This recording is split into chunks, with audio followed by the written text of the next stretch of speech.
Things that were not taught in school, and I wrote this, okay? Things that were not taught in school, I learned them in a village. The greatest wisdom I have gained from learning as I seek to teach, the greatest joy I have sought from sharing as I seek to give, and the greatest love that I have found as I seek to help. For what does it matter for a man to live if he has only lived a few and not a lifetime? To live a lifetime is to live the fullest, out of bounds, out of the cube, out of this world, but into the realm of God's every heavenly word. Good evening, good evening. Hello. Please continue your dinner. I'm gonna go around, okay? Let's get this over with because I'm very anxious, I'm very nervous. Anyway, the reason why I'm here, I flew from the United States because I want to visit the gravesite of my parents, Julius Ouano and Virginia Ouano. I earned this medal not for myself, but I dedicated this to my parents because I was able to get their genes of humility, hard work, and very modest. And without those genes that I inherited from my parents, I will not be able to earn this award. So that's the most important thing, that I traveled all the way around the world to come here. And tomorrow I have to be at their gravesite in the Mandawi Cemetery and offer my medal. This is not my first medal. Growing up, I already had a medal, when I was in elementary, high school. But I never understood about the medal because I thought I never earned those.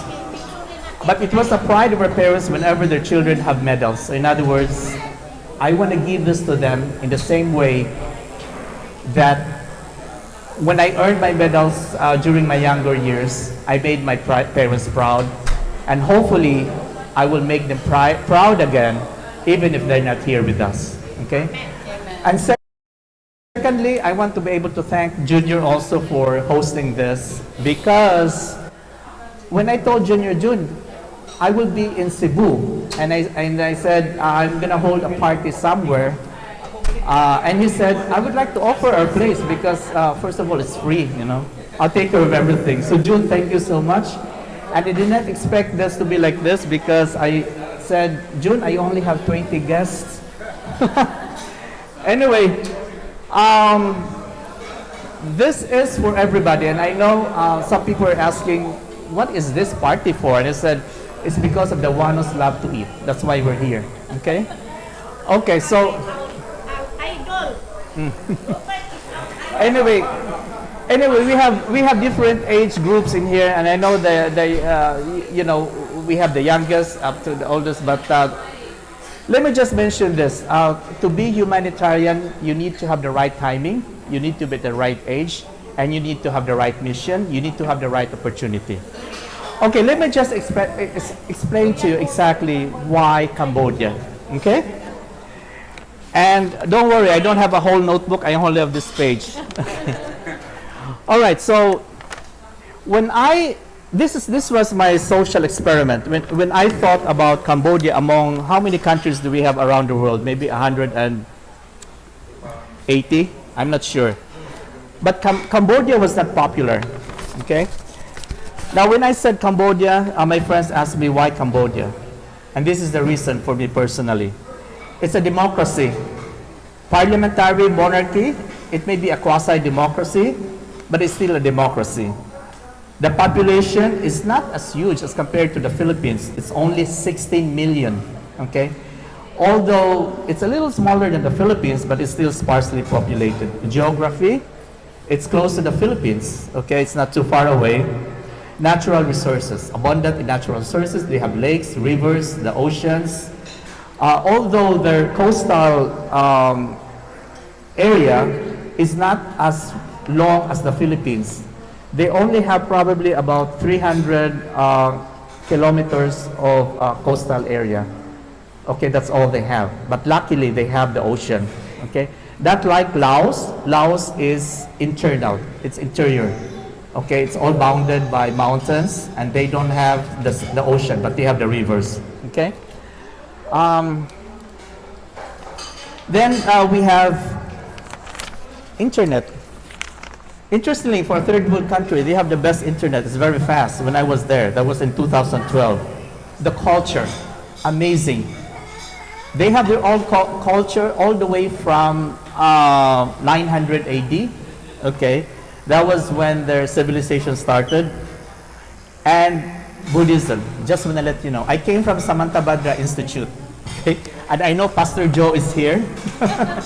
But we have become economical now, okay? We are not, sensitive about religion as long as we believe that it teaches us the good things, it teaches us the good life, and it makes us good citizens, okay? So Buddhism, okay? Now Buddhism was not actually destined to be a religion, but it's a way of life. As what I said, I came from Samantabhadra Institute when I was in high school, so Buddhism is not new to me. The economy, it's a dollar economy. Interesting, Cambodia is a dollar economy. So when you go around, you will hear dollar, dollar, dollar, dollar, dollar. It always sounds like dollar, dollar, dollar. They don't have the capacity to print the dollar bills, but it's a dollar bill that is being handed down from one person to another. Okay, the philosophy of the country is that religion is always first, number one, and that's why this is the slogan here. It's religion, kingdom, a nation. That means that the monk is always higher than the prime minister, is always higher than the king. Okay? The monk does not pay homage to the king or the prime minister. The same as Pope, higher than the king. The Pope is higher than the king and queen. Yes, the Pope. Yes, so that's Chapa's comment here. Thank you, Chapas. Anyway, also the food. The food is different, and I love their food. The low cost of living. The history, all the way from 900 AD. 1863 when it became a protectorate, 1945 World War II, 1953 when it gained its independence. Sadly, in 1975 the communists came in, the fall of Phnom Penh from 1975 to 1979. I always become emotional about this because I did not grow up during the war years, but I know that growing up, I look pictures in the Time magazine, Life magazine during the time and how the people have suffered. But anyway, that is history, okay? The distance to the Philippines, it's only about 2 hours and 30 minutes by plane. The blending of cultures, you have a lot of rain, and we have a U.S. embassy there also. And the consul there was a good friend of mine from 2012 to 2015. What are the cons? Okay, if you have pros, you always have cons also. Infrastructure, poor, bad roads, expensive electricity because they're dependent on Thailand. They don't have their own, they buy electricity from Thailand or from Vietnam. Expensive Western goods. A piece of apple can cost $5. One apple, can cost $5. Language barrier, unfortunately, they don't speak English, okay? They also have a lot of infectious diseases, okay? We have to be careful, okay? So this is one thing that I'm going to explain later on about the challenge of infectious diseases. Non-portability of health insurance, okay, you have to pay privately.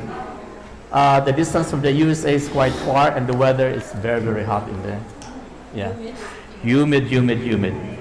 Anyway, I do have slides, but my IT prepared 152 slides. I'm not gonna show all of those. Okay, I'm just gonna point out here the. This is mine. No, I'm. Thanks to Facebook, because it's being chronicled all the way from 2012. To the present, although because of COVID, everything got stalled from 2020 to 2022. Okay, if there's anything that you want to remember about this gathering, this is it. Okay, and I'm going to repeat this. Okay, things that were not taught in school, and I wrote this. Okay, things that were not taught in school, I learned them in a village.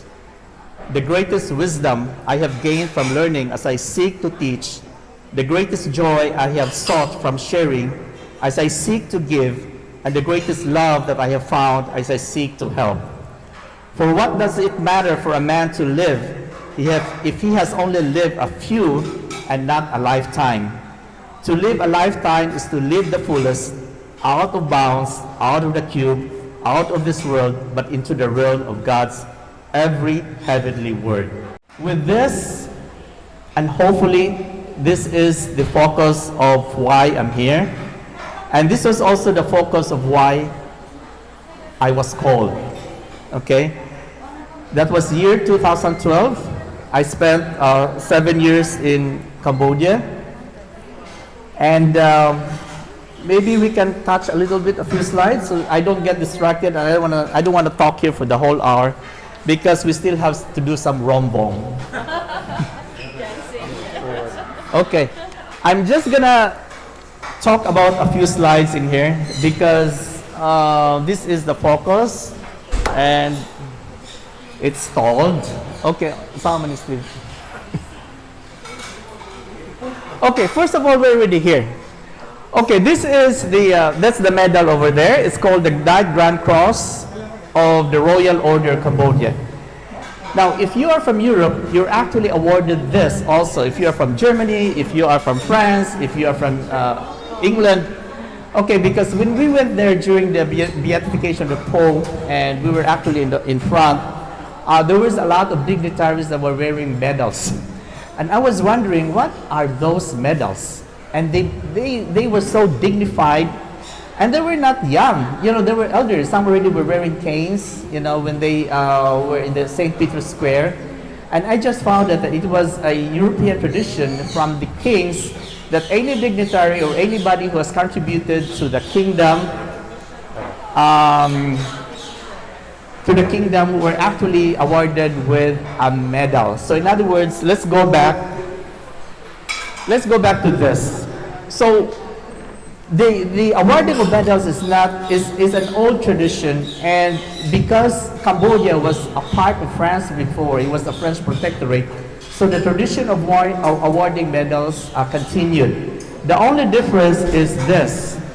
Okay, this is now the king's crown, because before the Cambodia became a protectorate, that was about 1863 or within that year. This part here was a European crown. Okay, so when the king of Cambodia,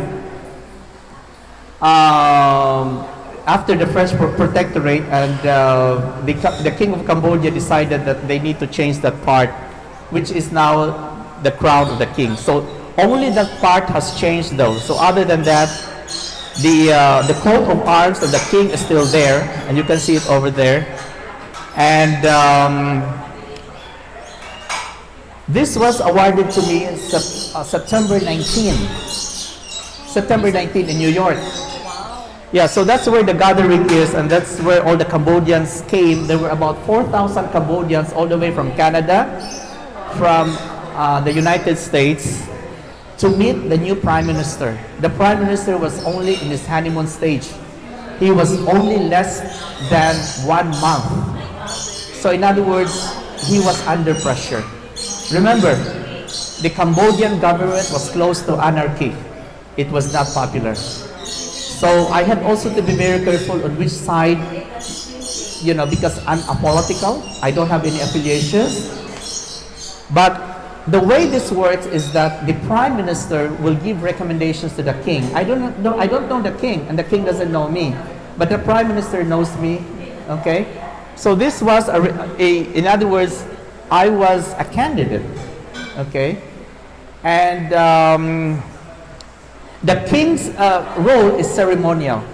So in other words, the Prime Minister nominates the candidate, and then the king actually awards the medal. But the king doesn't travel because the king's role is ceremonial. In other words, he has nothing to do with politics. This UN gathering last September 19 was held in relation to the 78th National Assembly. So the Prime Minister was there, but unfortunately I did not see the President of the Philippines. Yeah, he was not there. And I did not even meet a delegate from the Philippines. But apparently, there will be an ASEAN convention in Los Angeles in November of this year, and they told me that Bongbong Marcos will be there. So hopefully, hopefully he will attend. So that's the story about this. Medal. And as what I said, I traveled to be able to offer it to my parents. And of course, with Junior, he was able to gather this nice group of people that we have here to be able to share, not only that, hopefully to follow my footsteps. Whoever has the temperament of, first of all, humility, humanitarianism, equates to happiness. So those are the 3 H. Those are the acronyms of,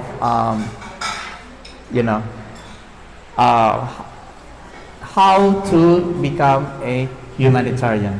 Okay?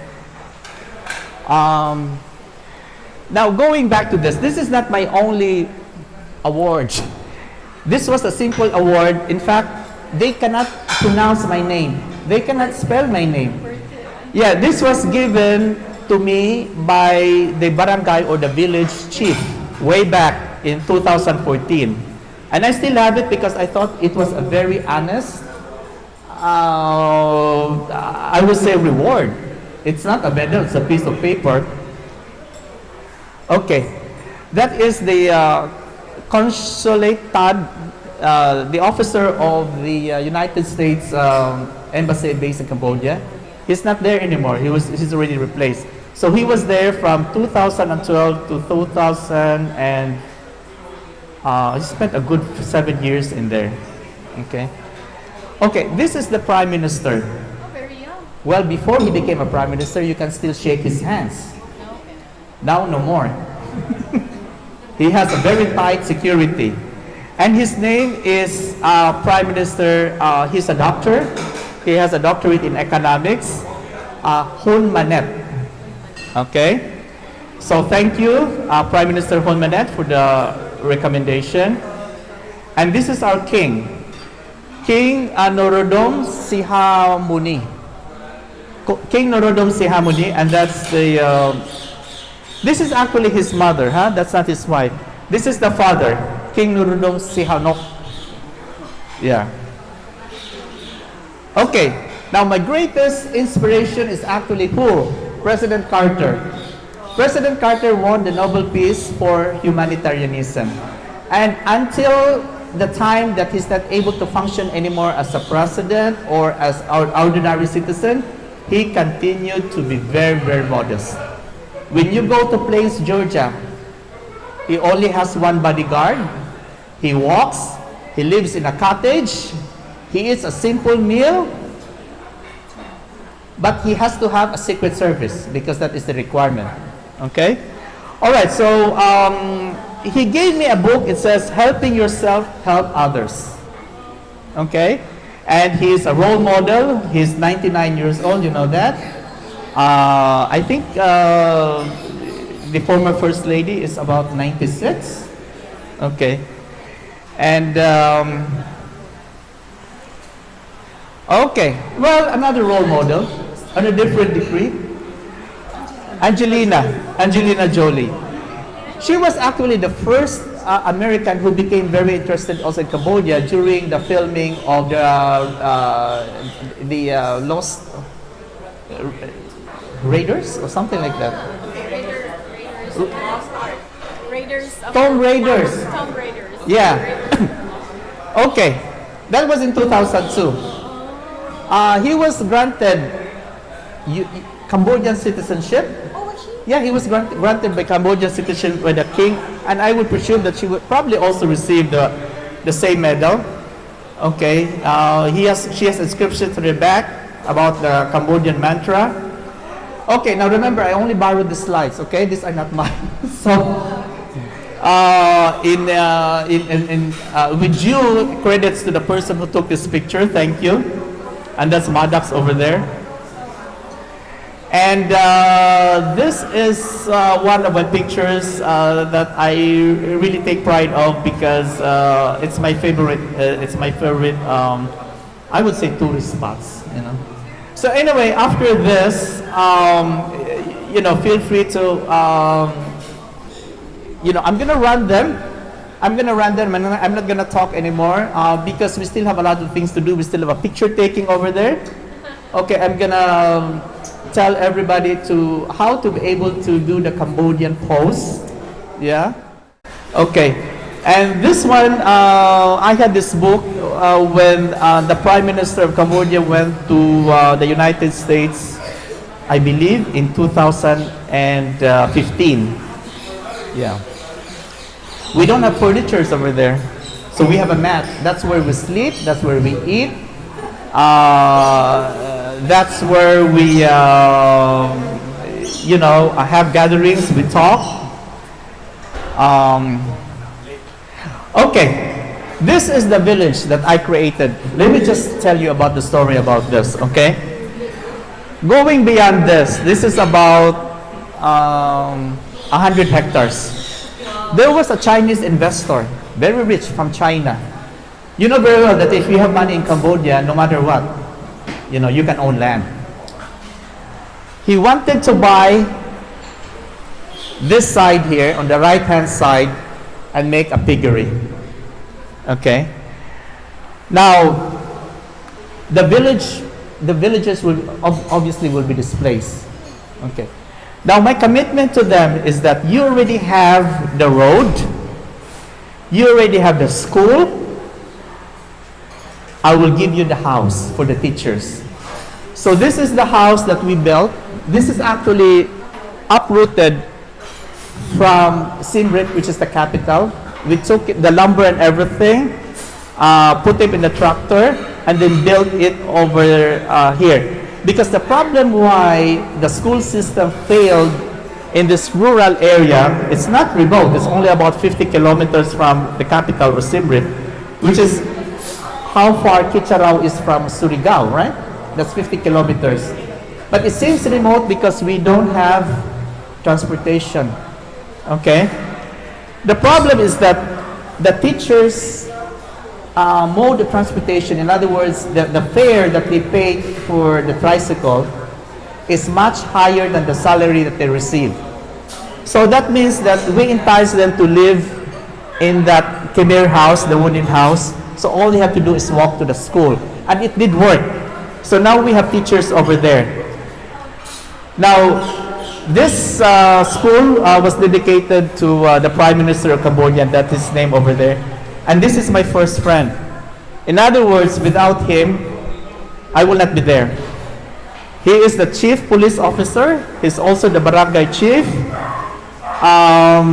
Although he doesn't speak English, so that means that I need to have an interpreter. And he was the one, and not me, okay? He was the one who was able to group all of this original settlers there. There were only about probably 50 houses there. Each Cambodian citizen is actually entitled to 1 hectare. 1 hectare of land, that's free. As long as they can plant, they live there. So in other words, this is a very wide area of land because you cannot even see the neighbors there. They're very, very widely separated. Okay? Although during events like Buddhist ceremonies, we always gather, so that's where everybody comes in. Okay, so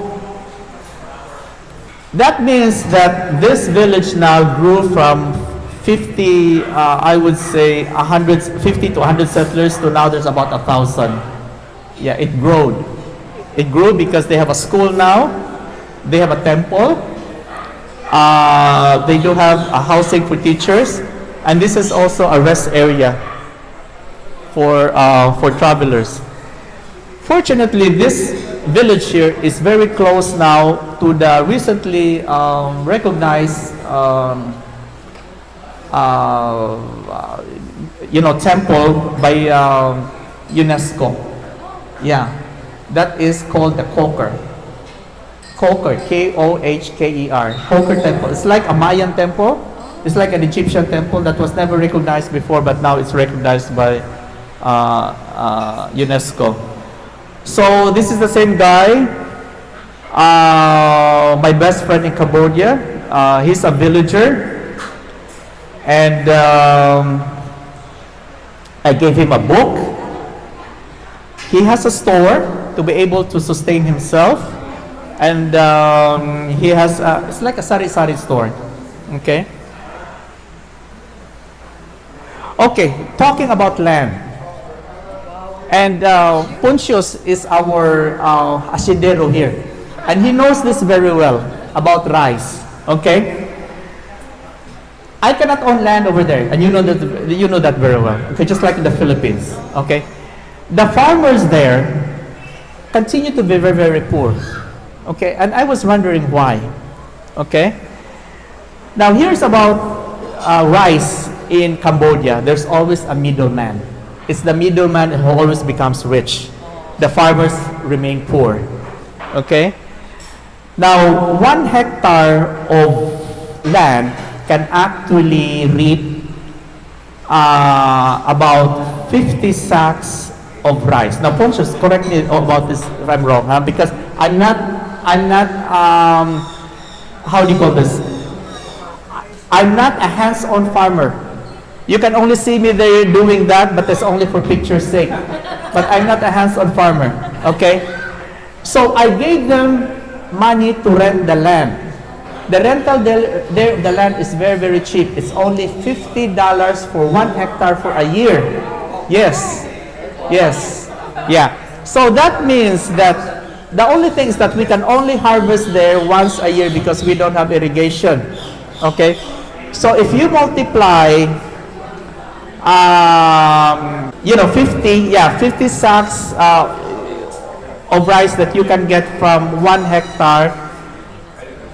I already have computed that you will have an income of about 1,000 something, $200 or something like in a year. Okay, so yeah, Pontius, can you correct me on that one about the economics of planting rice? How many sacks of rice can you get in one hectare of harvest?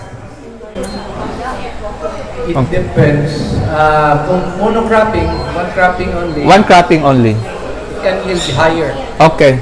But 2 cropping, the second harvest will yield lesser. Okay. Now, how much is 1 sack of rice now? The cheapest. So now the cheapest there is 2,200 per bag. Rice. Okay. That's How much is that in US dollar? divided by 54. Mga 50 siguro. Oh, 50 na? 40 no, Oh, no, no. 40. Okay, so that means that the sack of rice now has the price has increased because when I was there, the cheapest sack of rice kanang naitipasi, and it's very crude because it did not go to a rice mill.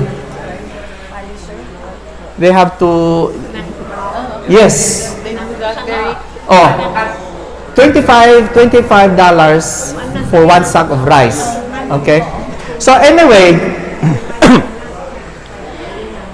the farmer is actually better off there from an ordinary laborer because an ordinary laborer there during my time, the minimum wage was only $2 a day. That's very, very low, and nobody can survive at $2 a day. $2 a day, that's about $60 a month. Interestingly, you can eat rice there for 25 cents. So that means that if you're very economical, you can still survive in Cambodia for $2 a day. I've eaten their meals. The fish is very small on top of the rice. In fact, I have to use a magnifying glass to magnify the fish. Because the fish has the head and it's so small on top of the rice, and this is really true. This is really true. And we are happy with that already. Okay? So anyway, I'm gonna move on here because Pontius is our specialist here. He is my model in terms of our rice ashendero because he is the one that really plants and I am the one who is only taking pictures over there. Okay, this is the palay, right? That's called the palay now. Okay, that is the happiest time of a farmer because when the wind blows, the palay sways. And all you have to do is watch because you know very well that you're going to have a bountiful harvest. You're going to have money. So they have this resting area over here. Okay. And just want to let you know that during the rainy season, all of this is flooded. It's all water. So that means they take advantage of the rainy season before they plant the rice.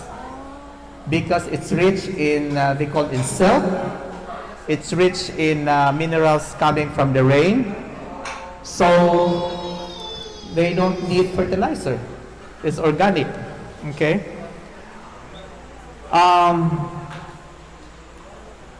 Okay, from bombs to blessings. I really want to write a book though. After all of this, and I know it takes time and it takes a lot of logistics. Why bombs?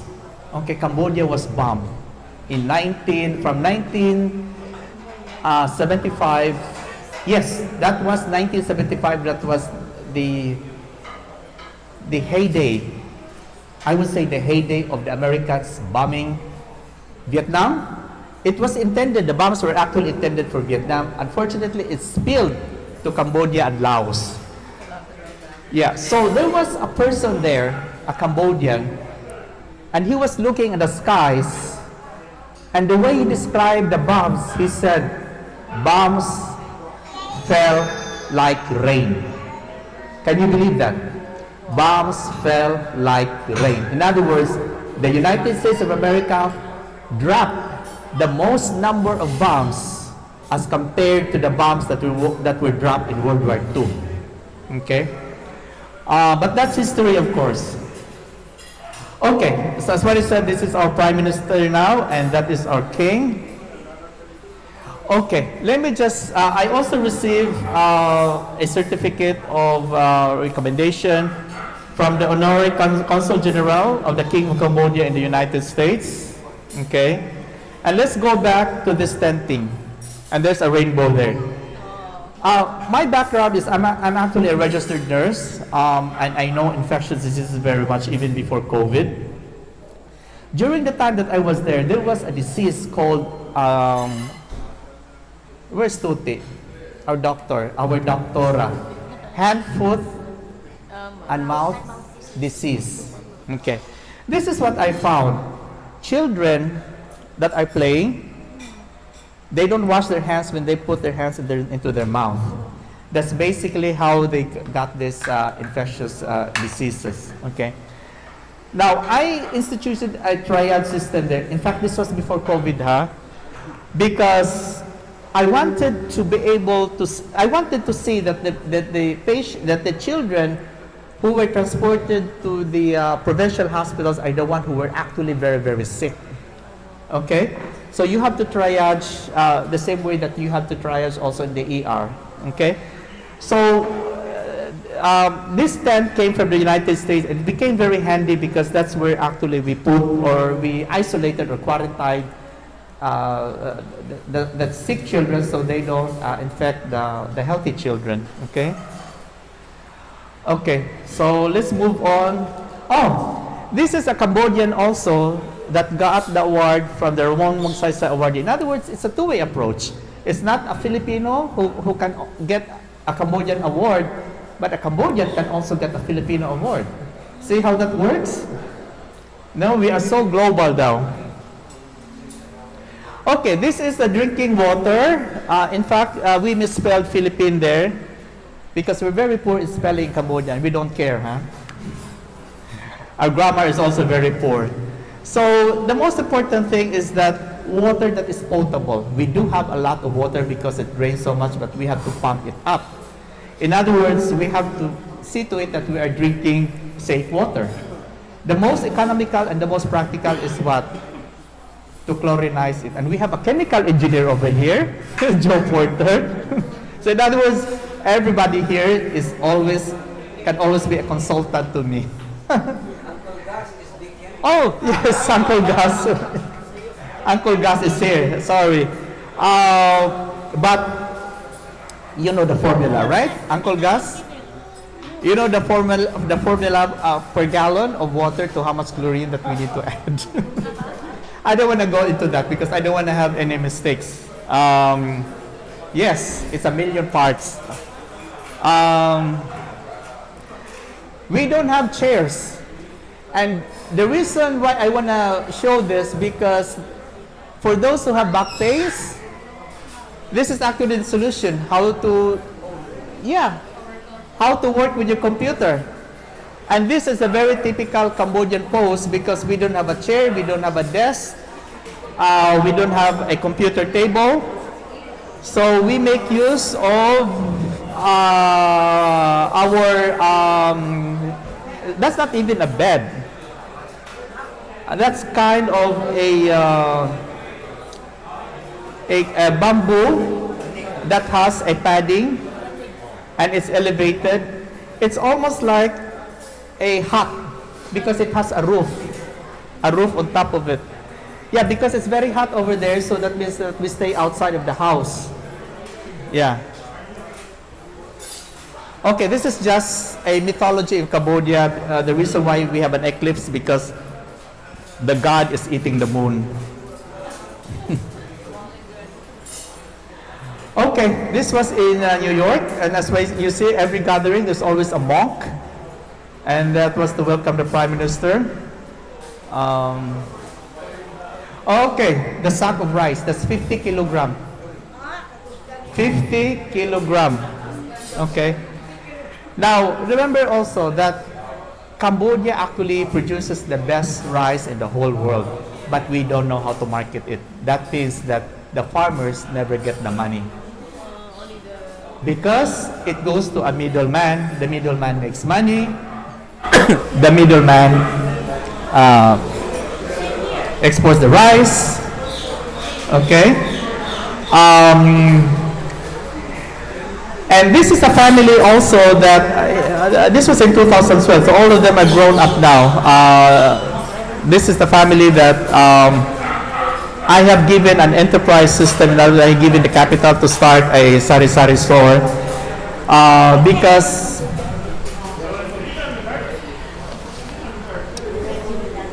I'm going to go through my notes in here a little bit.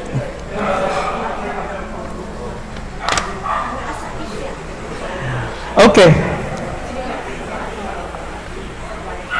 The title of my project there was actually poverty reduction. The goal is to increase take-home wages. The policy is to afford life necessities. And the procedure, I mean, this is really nothing very academic. This is, everybody knows this, is that you need to have a job to be able to earn money, or you need to have an enterprise to earn money, money management. The root cause of poverty in Cambodia is actually literacy. Okay, these kids don't speak English. None of them can speak English. Okay, now from primary, from grade 1 to grade 6, the medium of instruction is Cambodian. There's no English. If you want to proceed to high school, you have to pay. So that means that education is cut off if they don't have the money. Okay, if they don't have the money to go to high school, they don't have the money to go to college. That means that their jobs, you know, if you don't speak English there, is actually relegated to what? Farming, maybe doing housework. Unless if you have a small business, you have a little sari-sari store, then you probably have a little enterprise. Okay, so it's really sad because, for example, in the city, they call it the city of Siem Reap. The tourist area there is actually the vibrant area because those are the areas that you can find a job, a well-paying job because you can speak English. Okay. But 2 kilometers away from the area, the tourist area, is actually very, very poor. Very, very poor because this is the area where the people live, those households that don't speak English. Okay? So, education is actually one of the action plans to be able to eradicate poverty in Cambodia. It's just a temple. And I think I'm almost finished here with my slides because all of those are actually just mementos. And I'm gonna touch this anymore because I've really touched the basic, the most important things that I need to let everybody know because everybody's asking me, how did you get your medal? You know, why did you go to Cambodia? And how did you do it? And what are you gonna do again? Okay, this is what I'm gonna do again. I have invited here some people from a barangay from Ponta Engaño. And the reason why I like Ponta Engaño because it's a beach, right? And Aljun here is a representative of Ponta Engaño. My next project as a Filipino is to help another Filipino, right? Yeah. Why should a Filipino help another country?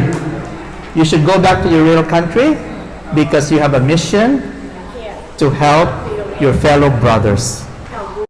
Although I never made a wrong decision when I went to Cambodia, I really feel that I may have made wrong decisions in my life, but when I went to Cambodia and did my project, it was the best decision in my life because it was also the happiest. And that is going to continue because we do have a prime minister now who is very people-oriented. He's heading on stage, and he was able to get lessons from NGOs, from UNICEF, UNESCO, on how to eradicate poverty in Cambodia. And he's gonna do a good job. I'm gonna tell you this, the new prime minister is gonna do a good job. He is a West Point, alumnus, yeah, and also earned his degree from Masters in Economics in Oxford. And I met him personally. He's a very, very humble guy, and he will do a good job. Okay, so you may see me when I come to the Philippines. Being busy in Ponta Engaño. I love that area. I love the beach. And one of Aljun's, challenges in there is their school system. You need an electric fan, right? Okay, I'm going to help you with that, okay? Okay. And we also have a friend here from I don't want to miss you. Can you introduce yourself? From Ponta Engaño. Yes. My name is Yarden. I'm from Jerusalem, Israel. I cannot hear someone. And also, like my friend, like to support. We are supporting the school at Ponta Engaño. We donated the internet for 6 years, just in order that the children of Ponta Engaño will have access to part of the Philippines Okay. Thank you, Yarden. So I would say that would end up my speech. And again, I did not expect this gathering to be this big, to this elegant. And I told June, with 20 guests, I would be happy if we have an inato dinner. Inato means modest. Okay. And this is not modest because he has chafing dishes, and he has porcelain plates, and he has cutlery. I mean, I would be happy if we just have paper plates so that we don't have to wash the dishes. And I told June, who's gonna wash the dishes, June? I mean, I would like to volunteer. And he said he has a lot of help. So I'm gonna leave up to Junior. And June, thank you again. And in behalf of Grace, who's not able to come because he has a knee replacement.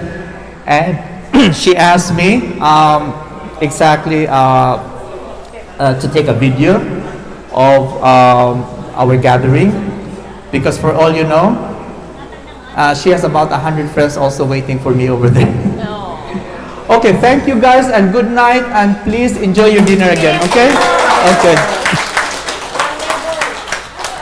Oh.